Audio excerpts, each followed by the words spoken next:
Hey everyone and welcome. In this video we are taking a look at an interview with Mike Graham and a eurosceptic pro-Frexit French politician Charles-Henri Gallois. And I do believe that we have rotten politics, and I'm not using that as an exaggeration. In this interview, Charles-Henri lays out the French people's opinion of the EU and their final realisation that you can't change the EU. You can only go along with them or do like the UK is doing and leave. Took them long enough to figure it out, but we'll let them off with that one. It's titled EU on the Brink. Why the bloc could crumble within 1 year. Let's listen to the interview, shall we? I mean, against Macron, you will have maybe 70% of the French people. So it's quite huge. And if you talk about being against the European Union, I can remember that in 2005, the last referendum that we had about the European Union, we voted at 55% against. Then, you know, there is some room between being against the current European Union and Frexit. And basically, we are advocating for Frexit for 13 years, but the French people are starting to be aware that we cannot change the European Union because that's a huge problem. Many people in France are against this current European Union. They don't like it. If there is a referendum for a new treaty or something, I'm 100% sure that they will vote against the European Union. But then, because we have many political parties and all the media that are saying that you cannot leave the European Union or we have to renegotiate, we have to change it. It's been 50 years of they are saying that we will change the European Union, but the fact is you cannot change it. Whether you like it and you stay or you leave it. So we are definitely advocating to leave the European Union because Brexit, and I wanted to thank you and to thank all the British people. To me, it's the first step to the freedom of the whole Europe. Brexit, it's let's say the first step for Frexit and Italexit.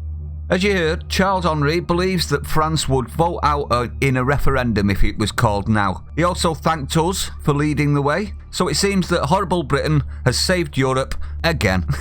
What will the oikophobe Anglophobes make of that? Breaks the narrative, doesn't it, that Britain saved all in Europe again? Let's read. The European Union could collapse within a year as Brexit is expected to draw to a close with or without a deal by 2021 and unearthed reports claim that Britain's exit was the main issue holding the bloc together. The UK is currently in the transition period of Brexit and is expected to have left the EU completely by January the 21st. Although Prime Minister Boris Johnson has explained that he does want to secure a deal with the bloc by then, he has emphasised that the priority will be for the UK to leave the EU on schedule. Without Brexit, some experts believe the bloc will crumble. Eurosceptic sentiment is also on the up in some of the core member states, such as France and Italy. Well, you can understand with Italy, can't you? Following the bloc's response to the Lurgy. The theory is backed up by a Reuters article from October 2019, which emphasises how the only issue all member states were united on is Brexit during that month's summit. It reads, "Summits are usually a chance for European Union leaders to discuss problems and try to strengthen their union. But after 2 days of talks in Brussels, the only issue they could agree on is the very one that's a symbol of disunity, Brexit. It's not a symbol of disunity, it's a symbol of freedom. It's a symbol of claiming what's yours, rightfully yours. How is it disunity? It's not disunity at all." The piece pointed out how the member states could not agree on the next long-term budget nor tougher climate targets prior to the UN Global Conference on Climate Change just 2 months later. Can I tell you why? Because they weren't sure if our money was going to be around to pay for it all. That's why they struggled to agree on whether to admit 2 or more new member states, North Macedonia and Albania too. The bloc only agreed last month to start negotiating their membership. The report continued, while several leaders celebrating the unity that the 27 member states had maintained during the tortuous talks with Britain, you're doing, not ours, their lack of summit achievements reflect strains and mistrust between them on a host of issues. See, they're breaking apart without the calming influence that is Great Britain, aren't they? They seem to be turning into a pack of rabid animals at the minute, just biting at each other constantly. It's glorious, isn't it? The director of Brussels-based Bruegel think tank, Guntram Wolf, also told Reuters the EU faces many very difficult choices. One of the core problems is that on many issues, France and Germany do not see eye to eye.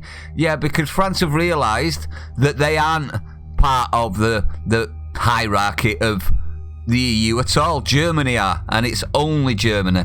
France are just a cash cow like we were. As the UK steps away from the EU, Germany and France are expected to fulfil the gap. There we go, told you. And leave the nations bickering for leadership. However, the new research released this week revealed approximately 6 out of 10 people in France surveyed claimed they do not trust Brussels, according to the Jacques Delors Institute. The findings suggest 58% of the country does not feel it can trust the bloc anymore, meaning France is now more eurosceptic than the UK. So this is the start of the end, isn't it? I mean, if they lose France as well, there is zero chance that the EU will survive. Zero chance. We are two of the main contributors. They're going to crumble, and they know they're going to crumble. This is probably why they are getting so desperate and getting so vicious in regards to trying to do talks that they've got no intention of doing anyway. This is the moment when we turn around and give them the two-finger salute, is it not? This is when Boris should go, you know what? You're going. France, if you want to go as well, we'll back you. Germany, if you want to go as well, we'll back you. And any other country in the bloc, if you want to leave, we'll back you. If you don't want to leave, we're not going to deal with you anymore. It's just that simple. When you think that there's £100 billion trade between Europe and the UK, and it's us buying that, not the actual French or Germans or Europeans. This is mainly a one-sided thing. They're going to lose massively just from us alone. So imagine what would happen if France disappeared as well. You got to think that France does most of the food production for the rest of Europe. The study also revealed that only 47% of participants within the whole bloc think they can trust the EU compared to 43% who think they cannot. That's the entire EU bloc as well. 47% now think that they can't trust them and they don't agree with them. 47%. They're done, aren't they? The survey conducted in November indicated the beginning of a eurosceptic movement which could already be escalating outside the UK. And are we surprised, really? The way they treated Italy and the way they've treated Greece and all of the other outlying countries. You can understand why no one wants to be with them anymore. They've proved, without a shadow of a doubt, that it's all about the EU organisation, not about the European countries.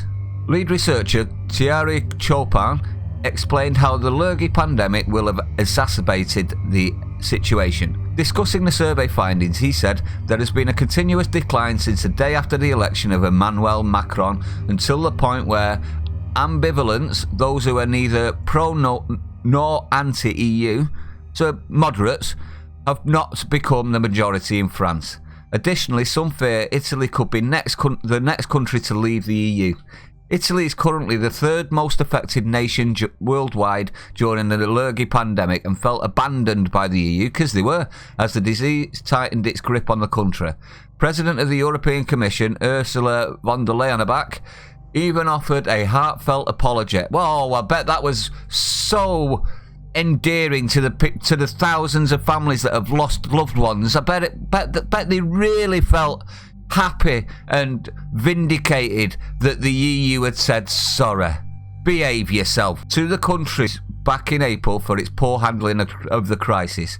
Yet according to a survey from Bidi Media, from April, 40% of Italians would support leaving the bloc and scrapping the euro, while just 41.7% agreed to maintain Italy's place within the bloc.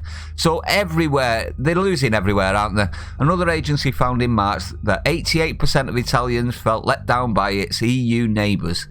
Without the unity of the key players, this may actually cause problems after the EU's gone as well, you know, because the countries have been played off against each other by the EU, haven't they? So you've got to think, Italy are going to be miffed at Spain, they're going to be miffed at all of the countries that could have helped around them that didn't. You see what I mean? So this could end up Germany and the EU causing another war? Could it not? Without the unity of the key players, the strength of the EU is to be questioned, especially when Brexit is no longer a concern. Now, what are my feelings on this? I think this is the start of the end. I think Frexit is nigh on a certainty at this point, as is Itexit, as in Italian exit. They've got to be going soon as well. We also have a lot on the eastern side that look like they want to leave as well. So this is probably the end. What can we say? Great Britain are Great Britain for a reason, aren't we? If the French want to thank us for leading the way and getting out of the EU and proving that the EU are not for them, we appreciate the thanks. Now it's your turn, France. You do what you need to do and get yourselves out of there, and we'll continue to do trade deals after that, if you want to, that is. In regards to the EU, good riddance. The quicker of their demise, the better, and I'm sure you agree. But let me know, everyone, let me know what you think. Do you think France is going to be the next country out? Do you think Italy will be the next country out? If you don't think either, let me know which one you do think will be the next one out. Because we all know that it's all going to crumble now, don't we? We've all got our popcorn bags ready to watch the fireworks display. It'll be amazing. If you're new to the channel, everyone, don't forget to hit the like, comment, subscribe, hit the bell icon. That way you'll be notified whenever a new video goes up on the channel. You won't miss anything. If you want to help grow the channel, please share it out, everyone. Stay safe, and I'll see you on the next one. And I do believe that we have rotten politics, and I'm not using that as an exaggeration. Rotten politics in this country at the moment, and that one of the things we have to ensure is that Parliament is composed of people who believe in what they say, who try to tell the truth, and who are meritorious and devoted. That is what we need. And that is the sort of politics that I want to see for Britain. And that is why, quite apart from the issue of Brexit itself, I now have lost all confidence in either of the two main parties. I never had any confidence in the third. I have lost any confidence that I might ever have had that here was a major party striving for the public good.